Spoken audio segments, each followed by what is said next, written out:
Welcome to Mystere Creations. I'm AJ, your host, and today we're talking to Adam Taula of the YouTube channel The Paranormal Polynesian.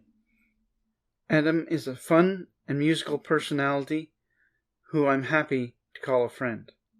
Opening this episode is Adam singing a Christmas song, and then we'll get on to our conversation about paranormal Utah. Love is in the air, my heart is filled with peace. It comes back every year just to set my heart at ease. Oh, Christmas is a part of me. Welcome to the show, Adam. Nice to have you here. Thanks for having me. I appreciate it. Yeah, always. Always for friends. Well, I'm excited to finally, get to talk to you. Yeah, person to person. I know. Kind of. Yeah, this is pretty cool. This is pretty good. Yeah. Can you tell us a little bit about yourself and your YouTube channel, please? Yeah, my name's Adam, and I have a YouTube channel I started during the pandemic, like everyone else. Yep. And it's called The Paranormal Polynesian. And I thought of what I could do for a channel for YouTube, and I've always been a performer, a singer. I've worked on TV, but I've also been a paranormal investigator for years. And so I put it all together, came up with this channel. It really makes no rhyme or reason. It's got cooking, travel, home decor. I do interior design. And so it's just kind of like a home and travel channel. And it's kind of nuts, like me. So it's all over the place. But it's all got a paranormal theme. It's got an underlying paranormal sort of tone to it, which I love. That's the best way to have it. Can you talk to us about Utah, other than Skinwalker Ranch? Can you give us high strangeness sites in Utah that you would recommend taking a look at? Oh, definitely.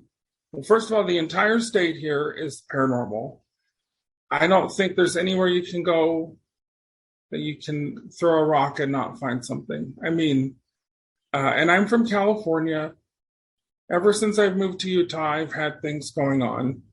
But I would say, other than Skinwalker Ranch, my favorite, most paranormal spot would be 9 Mile Canyon. I don't know if you've heard of it. Yeah. It's, I think it's near Wellington, Utah, and Carbon County. It's fairly close to Skinwalker Ranch, I think. And it's called 9 Mile Canyon, but it's actually like 46 miles. And it's just miles of petroglyphs from ancient Indians. I think it's the Fremont tribe, Okay. and which dates back, I want to say 10 to 12,000 years ago. It's very old. And if you go, I have a lot of, I'm very sensitive to areas and places. Yeah. And I will say that other than Skinwalker Ranch, this 9 Mile Canyon's one of the only places where I've just physically gotten so overwhelmed from being inside, just being in the area. And I'd have dreams about it, nightmares, and it's kind of a spooky place. So whenever I go there, I try and be very together, because I can't explain it, but there's an energy that it's like a reverence you have to have when you go to these places, that I connect with my roots of being Polynesian. Yeah. Because I'm, from a native people as well. And I think it's very similar, the stories and the energy that you get from the islands. I feel this when I'm in these areas, like 9 Mile Canyon. And I can't put my finger on it, but it's very ancient. And it's so much bigger than any of us. And, on these petroglyphs, people have seen, and I've seen, drawings of what look like UFOs in the sky, people praying to them, and these creatures coming out of these UFOs down ladders. And, scientists try to explain, what it could mean about different moon cycles and things. But I don't know if I believe that. I think they look a lot like UFOs to me when I've seen them. And so it makes you wonder what these people saw all these years ago. And it's really it's really interesting. Yeah. If you can ever visit that place, take a whole day and just look at the petroglyphs. I mean, they just go for miles. So beautiful. I'd be taking pictures for sure. That's I love it. And leaving an offering of tobacco for them, because that helps to appease them. Yeah. You know what's so funny? You're the second person to tell me to do that in 2 days. Okay. And I've never heard anyone say that to me before. That's so crazy. They put tobacco out? I mean, maybe years ago someone had mentioned it, but I don't recall. I've never done it, but I'm definitely going to now. Well, tobacco is, for the people that I've dealt with here, I come from an area that I lived right next to a reserve in Nova Scotia. Okay. And so when I started learning hunting, my dad taught me the native way of hunting, where you always have a bundle of sage, and when you kill the animal, you basically lift its head up and blow sage smoke into its nostrils to free its spirit. Oh, I love that. And so sage and tobacco are very sacred to Native people all across Canada and down through the States into South America. And so it's a blessing that you give to an elder. Like when you go to visit an elder, you bring tobacco with you. And so when you go to a place that's sacred, you give tobacco to the people and spirits of the land. And that gives you a welcome to that land, and so they would react well to you as well.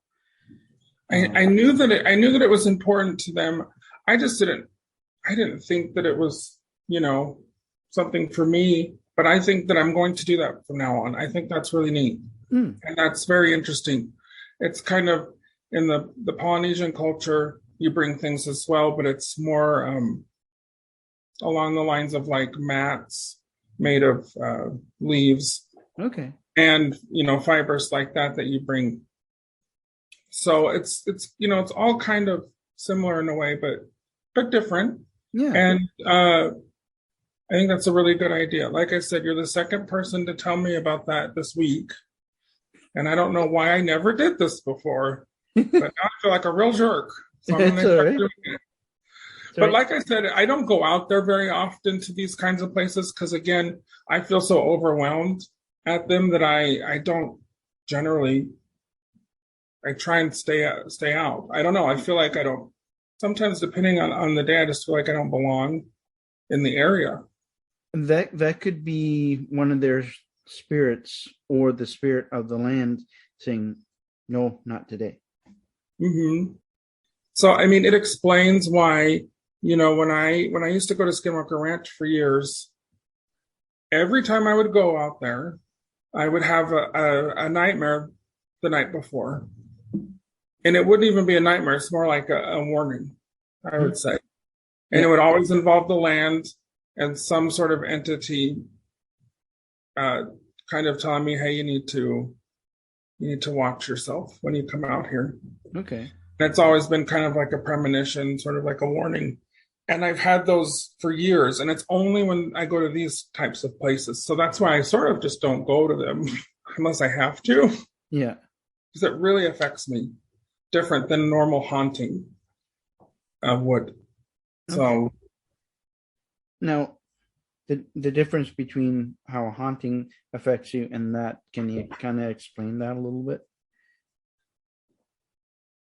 When I go to a building that's haunted, or if I'm going to help a family, I'm usually very comfortable doing that. Mm-hmm. And I feel like I have the tools to help them.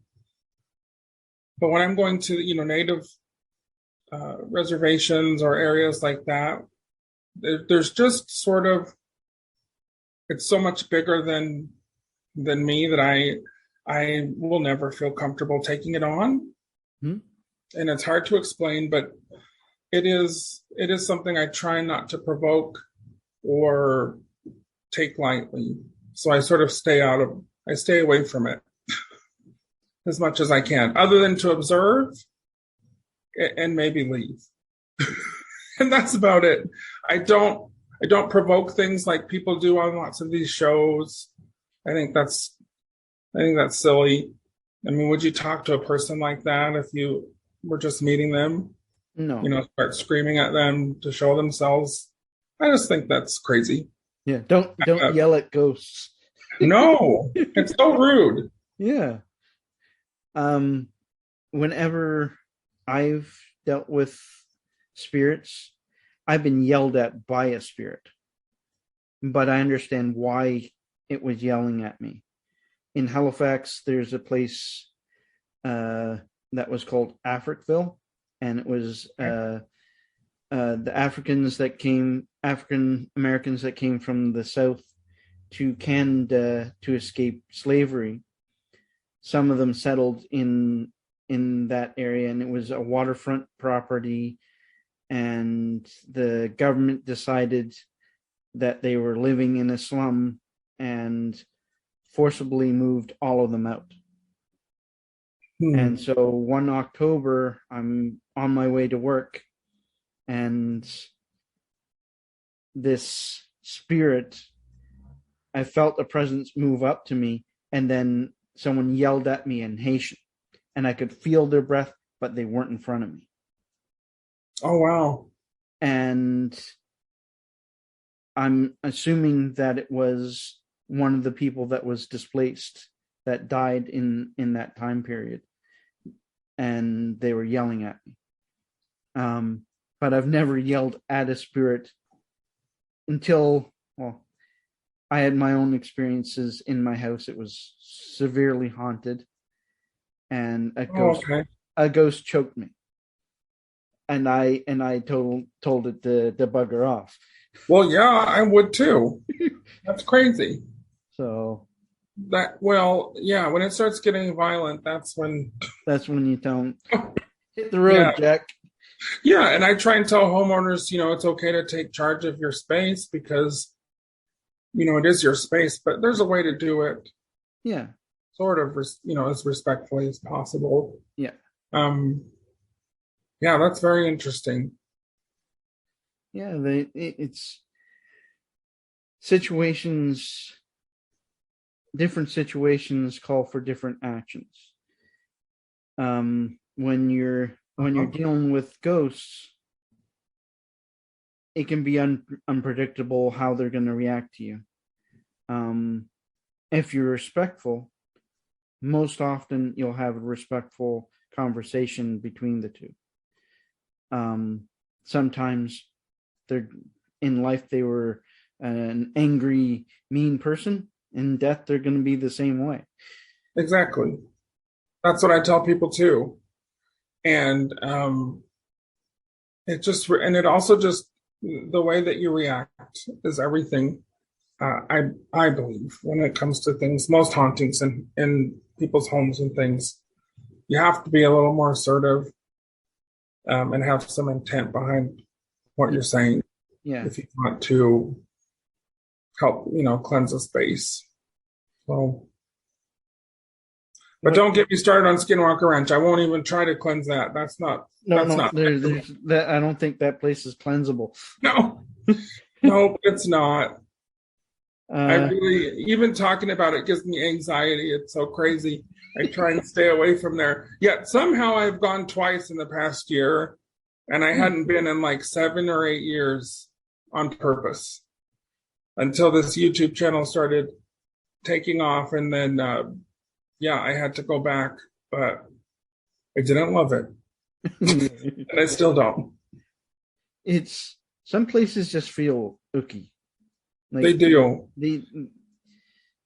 it's just not completely unsettling. Have you had many other places than Skinwalker Ranch that do that to you? The other place is called Parawan Gap, which I did a video on my channel. And the Parawan Gap is also like 9 Mile Canyon. There's petroglyphs all over the side of this canyon wall, but it's a geologically shaped sort of gap in a mountain that was carved out from millions of years of water. There used to be an ancient lake that covered most of this, like three-fourths of the state. Okay. And I'm terrible with size with anything with numbers, but it covered a huge amount of Utah, and it was called Lake Bonneville, and it was an ancient sort of ocean here. Where I'm sitting now in my house would have been the actual beach, and there's still evidence of shells and scales of, I want to say, crocodiles, all sorts of crazy stuff here up in the canyon by my house. Okay. When I was building this house, I was in the backyard, and I shouldn't be saying this, but I dug up some things that clearly show that there used to be a seabed here. Okay. So it's crazy. I love that sort of thing. But all of Utah is just kind of just steeped in this super ancient sort of untouched energy that I've never felt in Southern California. And even when I was a kid we used to go deer hunting every year on my birthday because it was always that weekend. Yeah. I used to get so mad. But going hunting in the forest here, there's a place called Fish Lake National Forest, Strawberry Reservoir. These kinds of places are sort of near to Skinwalker Ranch. And they all have that same kind of energy and vibe. And I remember being a kid and just being terrified of being out in the woods. And it had nothing to do with normal reasons to be scared of being in the forest. Yeah. It was just in these areas. But Utah's just filled with these kinds of spots. And yeah, it's unlike anywhere else I've been in the world. Can you tell us a little bit about other paranormal experiences and how they have affected your art and photography? Sure. Actually, what got me started in all of this was photography. When I was in high school, I missed going into the dark rooms and doing actual film. But I went to school I took photography in high school, and that was my favorite class. Film cameras back in those days because we're old. But this was before any sort of megapixel anything. But I used to go photograph abandoned buildings out here in Utah. And there's so many cool pioneer homes that are just sitting in fields and people's yards. And I always have had emotion towards buildings and places. Yeah. More than people, which makes me sound like a sociopath, but I'm not. I'm a nice person, but I love an abandoned building. Like there's something so beautiful about it and sort of sad that they once had this huge life and, schools and hospitals, prisons. And it's so interesting to photograph. And that's what I started doing in high school.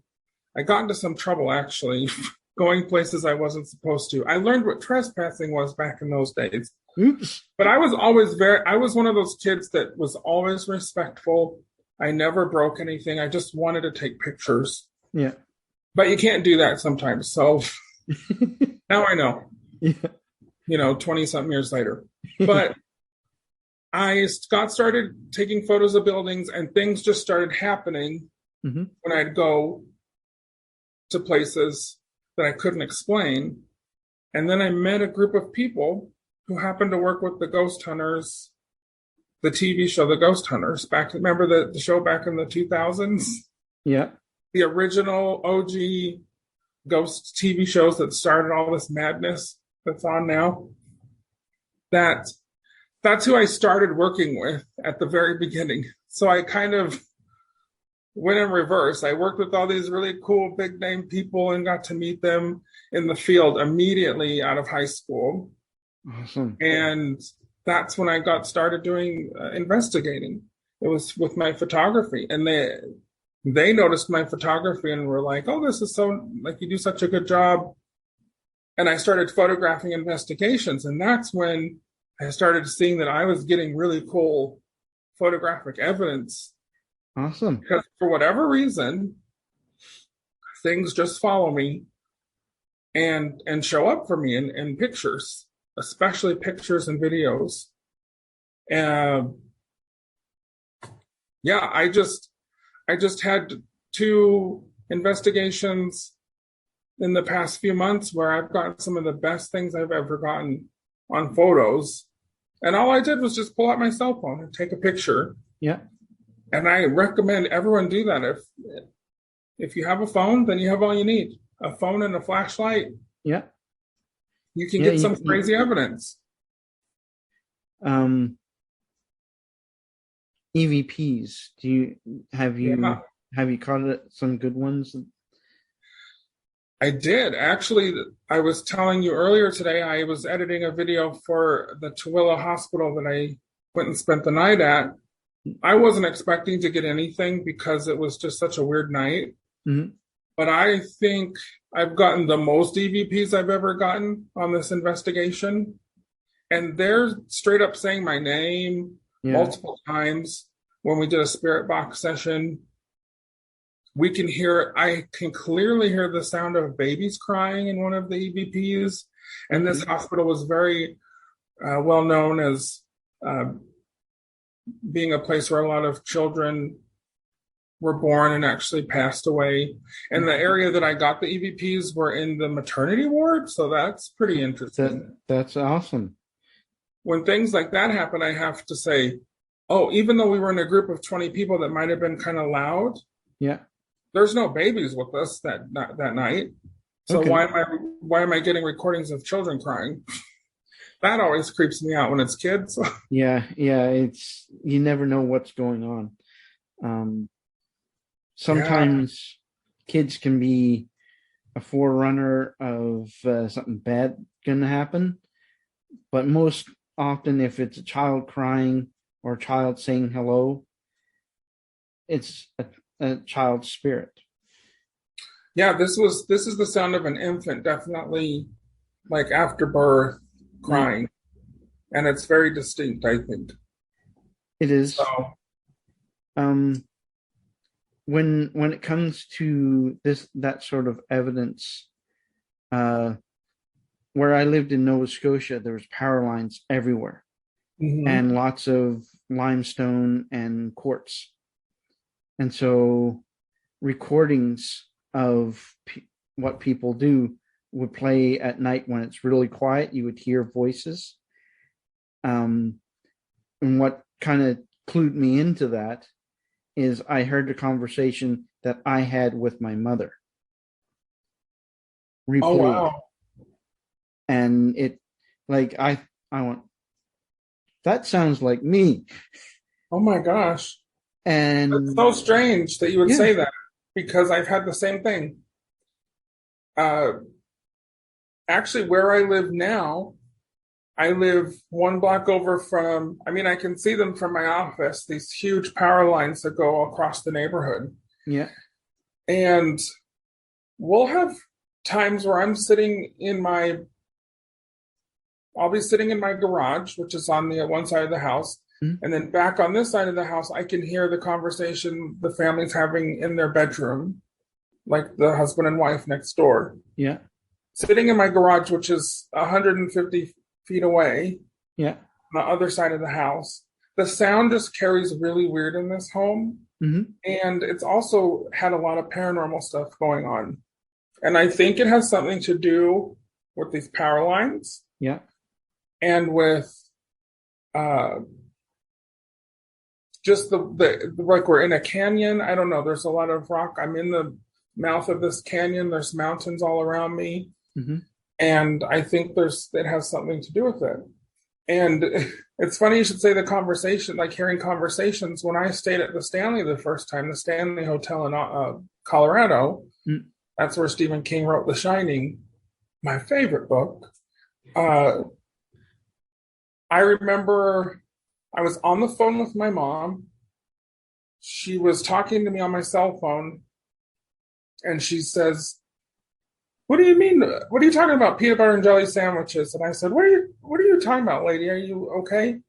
She just blurting out stuff, and I said, "I don't under." She's like, "I hear a woman with a really heavy accent, like from New Jersey, talking about making you a peanut butter and jelly sandwich." And I'm like, "I don't know what you're talking about," because I don't know anyone with a New Jersey accent. And then right after I hung up the phone, my hotel phone rang, and this woman had called me that I met at the conference with Caps, and she was from New York. Yeah. And she's like, "My friend and I here were making peanut butter and jelly sandwiches, and we just wanted to know if you wanted some." And I was like, "Holy shit!" Like my mom somehow heard this woman in the other room having a conversation with her friend. She was hearing them talking in the hotel, on the other end of the hotel, which is a huge hotel. Yeah. And she could hear them. And things like that happened the whole week I was at the Stanley. I could hear conversations through the phone that people were having in their rooms, coming through the phone lines. So strange. And that hotel's built directly on the granite. Okay. And it's notorious for being haunted.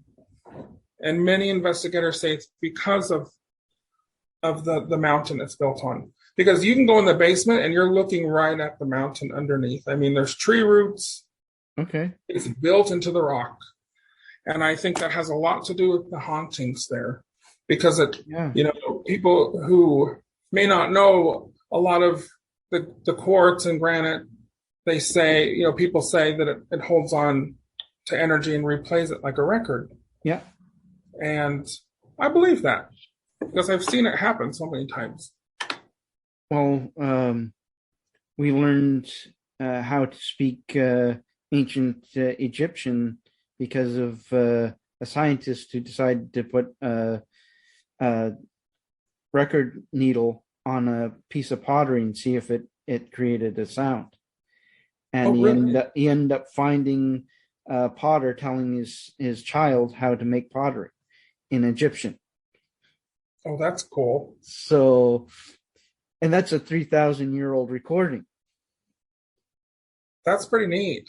So if you think of that, these places that you go in that you feel it's ancient, you could be feeling the weight of the recordings of thousands of years of people living in that area. I believe that. And that when you think of it that way, that is quite overwhelming. Very overwhelming. It's, I don't know if I told you this, and I haven't told really anyone this in public, but I'm happy to share. I was recently diagnosed as being autistic on the spectrum. And I think that has something to do with me being so overwhelmed in these places. When you're neurodivergent and you're using parts of your brain that most people don't use, I think there's a correlation between that and all the experiences I've had in my life. Because I'm 40 years old. I'm just being diagnosed in the past few months. I've lived my whole life this way, is what I'm saying, and I've always had paranormal experiences since I was maybe 6 years old. And I think it has something to do. I think there's something to do with that whole diagnosis that I just got. And also it explains why I can't be in places that are heavily populated. When I lived in an apartment complex, I was constantly overwhelmed every day because of all the different people living around me in such a small space. Yeah. And it was almost like a noise I could never shut off. And that's sort of how it feels over a 9 Mile Canyon or Skinwalker Ranch. but it's a lot more. It's times 100. Yeah. You know, and I know I sound out there right now, and that's fine because I am out there a little bit. But not as out there as some people do. that's true. I have met some real out there folks over the years. And you know what? I'm the first to call BS on stuff because I want to get to the bottom. I want to get to the bottom of what's going on. I don't want to just say, oh, that orb's a ghost. That picture is this.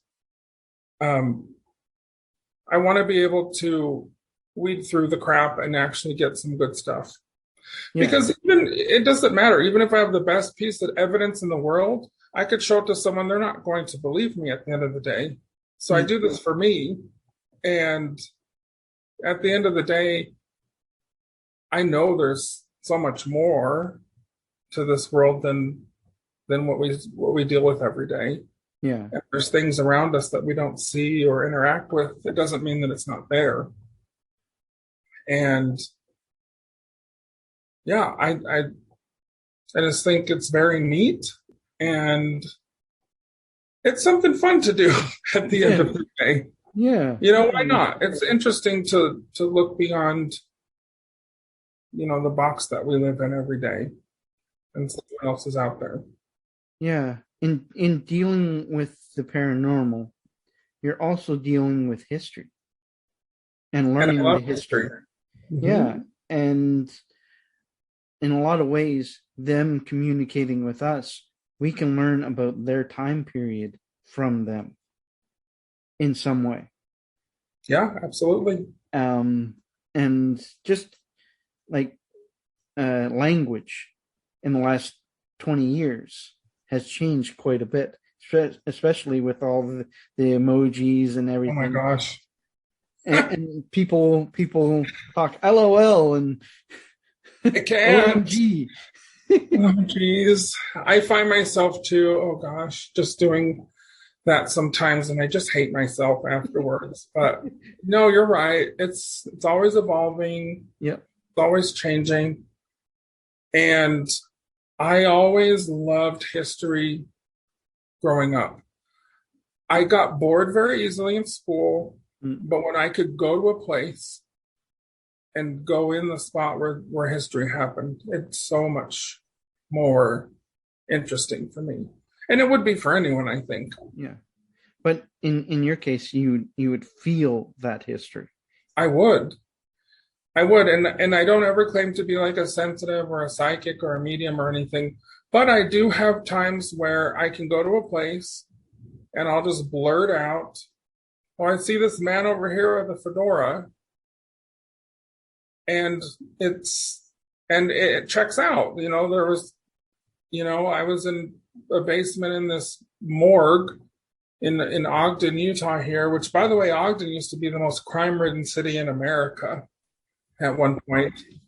It is where the Intercontinental Divide, oh my gosh, why am I not knowing history today? It's where the railroads connected. Yeah, okay. Back in the Golden Spike and all that stuff. So it's a crossroads? It was the gateway to the West. It's where people connected in the country, and it had the most murders and crime in the entire nation at one point. And so a city like that, after all the things that happened there, it's one of those places as well. I go into the valley. As soon as I start driving down into the valley where the town is, I start getting a knot in my stomach, and I can just feel that energy, and it's so much heavier than anywhere else that I go normally throughout the day here in where I live. And I've been able to go there into buildings and say, oh, I see this guy here. And there's a story, there's a ghost story about this place of this man in a fedora. And he's been haunting people for years. And I don't know these things. This was before Google, really. I mean, it was there, but I didn't use the internet in the early 2000s much. Other than MySpace. So to find that places, sort of check out with what I'm feeling, that's a really cool thing to have happen. And it just makes me realize why I keep doing what I do and why I love it. Well, it's both personal and It's very personal. and impersonal in that if other people are around, they can have the same experience, and it validates what you're feeling.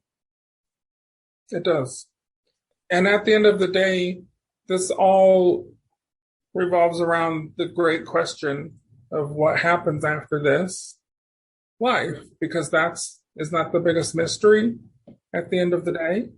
And so, of course, I'm going to go chase after it and look into it more, because I've always been that way. I always want to know. I want to know all the things, but I don't want to sit in a class because that's boring. I like to go out and see history and touch it and walk around in it. Have the tactile experience, because that commits to memory. I have memory problems, not to the extent of ADHD. I used to be able to walk into an area and take in everything. But COVID kind of destroyed that. I understand. I dealt with it myself, so I'm still dealing with it. Hopefully soon things return to norm. That's crazy that you should say that too as well, because ever since, myself having it twice, I'm not as in tune as I used to be with things. And I don't know why that is, but I'm just dealing how to, relive my life again, because I have what many call like the long haul sort of effects from everything. Yeah. In the past 2 years from having it twice. Yeah. And it's affected every aspect of my life. And I never thought it could, but this is a new thing that people are still learning from, and we never may know the extent of how bad it affected us. True. For years. True. It'll take a lot of processing time to kind of get the whole picture. Yeah, and people think on my YouTube channel when they go and watch it, they assume that I'm just a hot mess express all the time. But I really used to be quite a bit more, eloquent with my wording and my speaking abilities. Yeah. And now I'm just confused all the time, and I'm just like, what's the word for this? That's all COVID. I'm telling you. That's crazy. And I don't want to, I'm not here to talk about that horrible word that we don't want to say. But it definitely affected something. I have a kind of an odd question, but not an odd question. Bigfoot, fairy, cryptid, or other? I always, used to think cryptid, but maybe like an interdimensional being. Mm-hmm. Since going to Skinwalker Ranch, I have a whole new sort of view of everything, because out there in the sagebrush, people are seeing giraffes and gorillas and elephants running around, pterodactyls coming out of the sky. Where are they coming from, and where are they going back into, and watching them disappear? It makes me think maybe these places have some sort of a rip in this dimension, and things are coming and going. And I think that's possible. In fact, I'm very sure that's possible. And it could be with Bigfoot. Yeah. Thinking of that, I had an encounter here on the island, on Vancouver Island. Bigfoot is very notorious for sightings on the upper island. But where I live, there's a place called Christmas Hill, and it's surrounded by mountains on all sides, and the city is kind of down in the valley heading towards the ocean. and I saw a Bigfoot walking in a field and walked past a tree and then disappeared. Oh, wow. And I kind of did like what my cat does when he finds a spider. I went, huh. And where did it go? And it disappeared. And so if something does that, it had to go somewhere. And there were people walking in the same field a few minutes later, and they walked down, and I could see them the whole while walking past the tree and down into the gully. That's the kind of stuff that happens out here all the time. And it makes you wonder if that's what people are seeing. Is there's some sort of a place where the veil is thinner or something's coming through? It's a portal of some kind. Which, by the way, where you live is so beautiful, and what you just described sounds like such a really pretty place. So it is. I wouldn't mind it if I had a Bigfoot here and there. It's true. Where we live on the island is more home to me than Nova Scotia was. And that's where I was born. Okay. It's that type of place that you come to and you feel the greatness of where you're at, but it is a very magical place. There's something magical about it just being on an island, I think. Yeah. I don't know if that's because my family comes from an island and I lived there a little bit as a kid, or there's something about just being on this little piece of land, in your own little ecosystem, in your own little place that you have to take care of, that you directly feel any sort of consequences from. You're just in touch more with that place. Yeah. Than if you're on the mainland. And so maybe Bigfoot just feels the same way. He wants to live out there on that island with you. I mean, I would. Yeah. I had fun the one time I went. I thought it was great. I'd go back. live in the trees. Yeah. That's actually one of our plans. We wanted to get out into nature more, not be in the big city. You know, I lived in the city. I've lived in the country. I like where I live now. I'm about an hour from Salt Lake City, which isn't that big of a city compared to others, but out here it's pretty big. And it's nice to not have all that noise and craziness. I would totally live on an island if I could. Island life somehow is slower. It is, and I love that. I say that I'm always on the go, but I love that because it forces you to slow down a little bit. And I need that.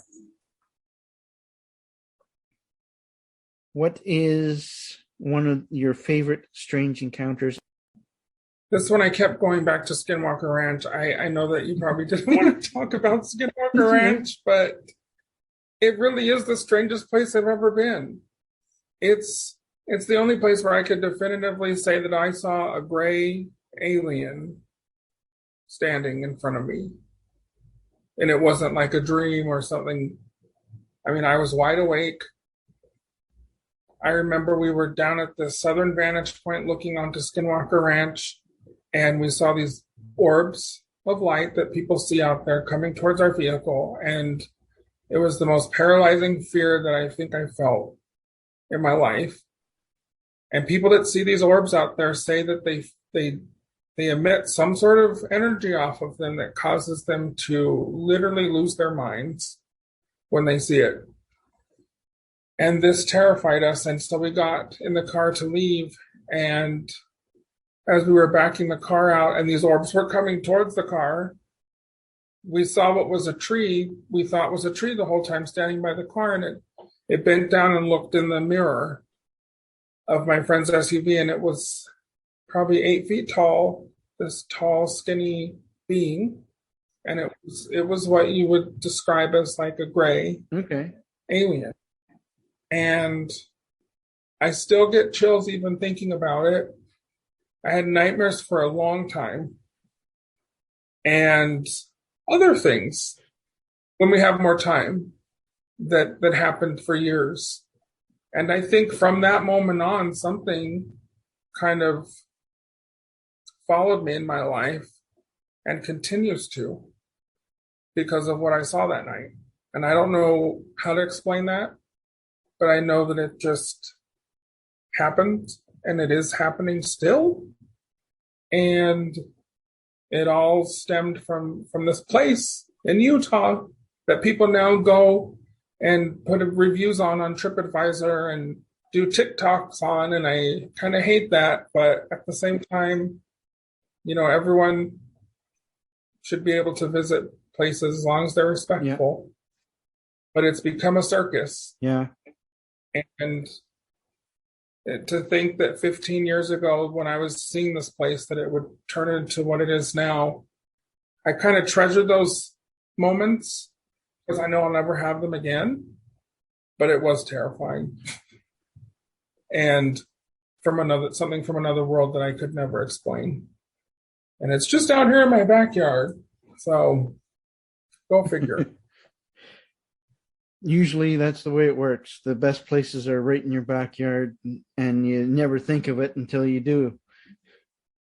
That's very true.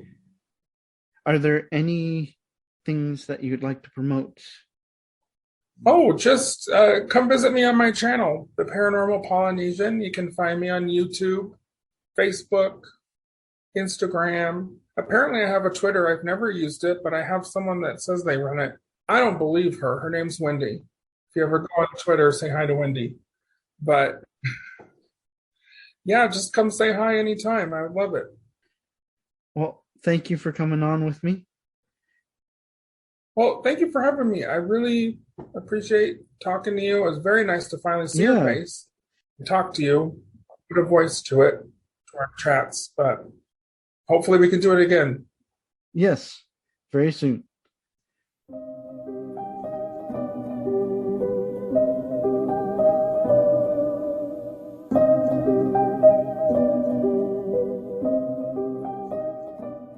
I wish to thank Adam for coming on with us.